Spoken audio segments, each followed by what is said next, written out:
Hello everyone, Radhe Radhe and जय Shri Ram. Welcome back to another vlog. कैसे हैं आप लोग? आई होप आप लोग अच्छे होंगे और पढ़ाई भी अच्छे से कर रहे होंगे।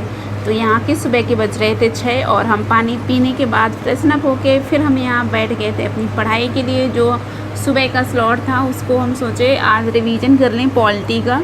तो करंट अफेयर तो मैंने आज पढ़ा नहीं था, तो मैंने सोचा चलो पॉलिटी पढ़ ली जाती। और दूसरी तरफ जैसा कि आप लोगों को थंबनेल से पता चल गया होगा कि यूपी में इस समय पे बम्पर वैकेंसियाँ आने वाली हैं हर विभाग में, क्योंकि जो लोकसभा के इलेक्शन के जो रिज़ल्ट आए हैं उससे हमारे जो मुख्यमंत्री जी हैं उनको समझ में आ गया है कि कहाँ पे हमारी मिस्टेक हुई थी। तो उसको वो पूरी तरह से फिल करने में लगे हुए हैं, क्योंकि 2027 में फिर से इलेक्शन है विधानसभा के। तो उससे पहले उनको हर एक विभाग में सबसे पहले चीज़ें को क्लियर करना है। और दूसरी चीज़ सबसे ज़्यादा पेपर जो नकल होती है, पेपर सॉल्व होते हैं, उससे भी बच्चा बहुत ही त्रस्त है। तो इस वजह से वो हर एक विभाग के अध्यक्ष से मीटिंग करना स्टार्ट कर दिए हैं और उन्होंने इसे सख्त स्ट्रिक्ट एक्शन ले रहे हैं हमारे योगी जी। उनको ये समझ में आ गया है कि इतनी कम सीटें जो बीजेपी को मिली हैं वो क्यों मिली हैं कम। और अभी हमारे पीएम ने शपथ भी नहीं ली और वो तुरंत एक्शन पे आ गए हमारे। और यहाँ पे हम अपना फर्स्ट स्लॉट कंप्लीट करने के बाद फिर हमने नहाया था और नहाने के बाद यहाँ पे हम पी रहे थे इलेक्ट्रॉल का पानी। इलेक्ट्रॉल घोल के हम पानी पी रहे थे, क्योंकि इस समय पे बहुत ज़्यादा डिहाइड्रेशन हो रहा है। तो अपने बॉडी को हाइड्रेट करने के लिए ये करना पड़ेगा, बहुत ज़्यादा गर्मी पड़ रही। और यहाँ पे हमने जो लंच में बनाया हुआ था वो बनाया था पोहा। वैसे कुछ खाने का मन नहीं हो रहा था तो बस पोहा बना लिया था। और यहाँ पे मैंने ये कट कर लिया था खीरा को। तो हम बात कर रहे थे कि जो कि बीएड के लिए क्या क्या चांस रहेंगे हमारे आगे, जो भी वैकेंसी अगर आती है, क्योंकि प्राइमरी का तो है और सुप्रीम कोर्ट के आर्डर के बाद अब बीएड वाले क्या करें। तो उनके लिए यही है कि अगर वो 6 to 8 की वैकेंसी आती है उसमें अप्लाई कर सकते हैं। और टीजीटी पीजीटी की और एलटी ग्रेड की अगर वैकेंसी आती है तो इसमें बीएड वाले अप्लाई कर सकते हैं। क्योंकि अब प्राइमरी में तो जो चांस एक बार मिला था 69,000 में, उसके बाद तो इसके पहले भी नहीं था बीएड के लिए। और जो 69,000 में पहली बार चांस मिला था अब वो भी चला गया।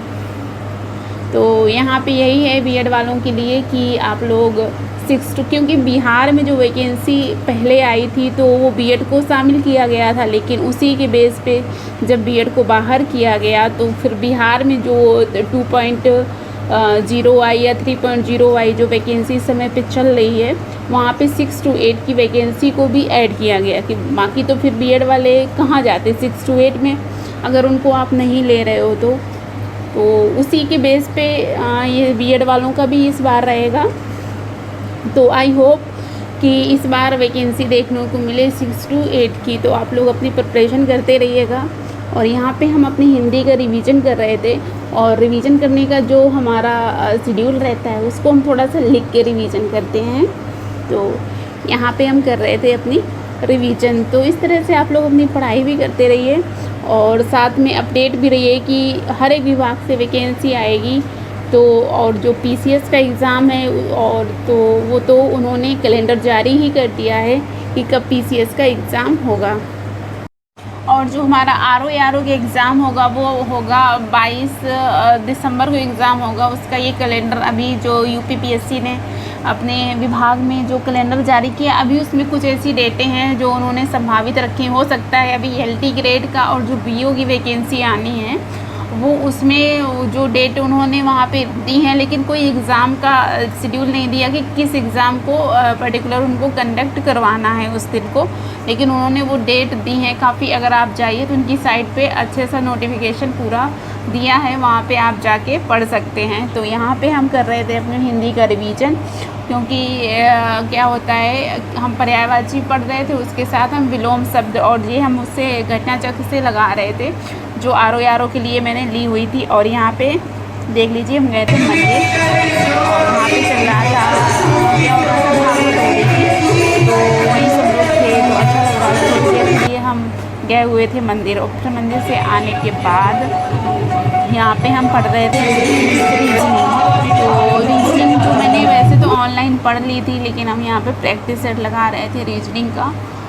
मैंने जो रीजनिंग पढ़ी है वो ऑनलाइन ही पढ़ी है, संदीप सर से पढ़ी है, जो कि उसमें पढ़ाते हैं टारगेट विथ नहीं, संदीप सर उसमें पढ़ाते हैं रोजगार विथ अंकित में, और रवि सर जो पढ़ाते हैं वो टारगेट विथ आलोक में जो पढ़ाते हैं। मैंने उनसे कंप्लीट की हुई है अपनी रीजनिंग, और यहाँ भी हम उसका रिवीजन कर रहे थे और हम यहाँ लगा रहे थे अपने कैलेंडर के सवाल। और जो बच्चे बाहर रह के पढ़ाई कर रहे थे तो उनमें भी लेके एक उम्मीद जगी है कि नहीं, कि कब तक घर वालों से कहा जाए कोई वैकेंसी नहीं आ रही है, ये नहीं है, एग्ज़ाम नहीं हो रहा है, हो भी रहा है एग्ज़ाम तो वो मतलब कि क्या आउट हो रहा है पेपर ही, पहले सारी वायरल हो रहा है पेपर।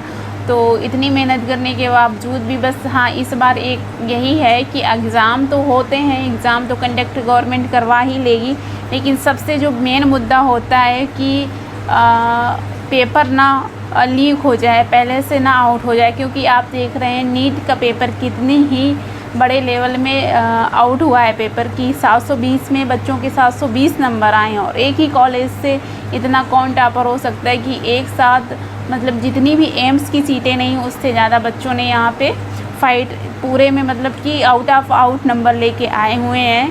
तो ये कहीं ना कहीं सवाल उठाता है ना आयोग पे कि यहाँ की व्यवस्था पे, कानून व्यवस्था कैसी है यहाँ की।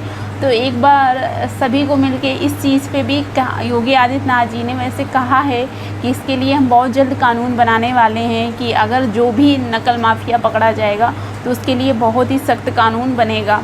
तो अगर बच्चा, इसीलिए ना मेरिट इतनी ज़्यादा चली जाती है कि अगर बच्चा दिन भर तैयारी करता भी रहता है, अगर लग के भी कितनी मेहनत करता है, तो इन लोगों का थोड़ी नहीं फ़ाइट किया जा सकता है कि जो पूरा में पूरा क्वेश्चन सही करके आ रहे हैं, उनका हम लोग कैसे फ़ाइट कर सकते हैं। तो इसी बेस पे ना मेरिट भी बहुत हाई चली जाती है, तो इस चीज़ का भी उन्हें ध्यान रखना पड़ेगा।